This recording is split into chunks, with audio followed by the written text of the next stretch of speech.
একই জায়গা দেখেন কতটুক ডিফারেন্স। পাশাপাশি এটা হচ্ছে সন্ধ্যার দৃশ্য, মাগরিবের আজান দেয় নাই আর কি, দেব বৃষ্টির পরে আর কি।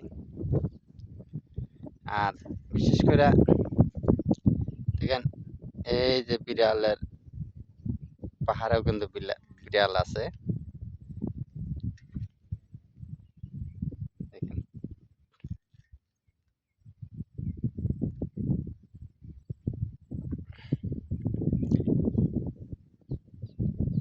লাইক শেয়ার কমেন্ট করবেন, সাবস্ক্রাইব করে দেবেন ইনশাল্লাহ, এই প্রত্যাশা। আর আস্তে আস্তে আস্তে আস্তে ছইরা গেতেছে কুয়াশা। ওকে।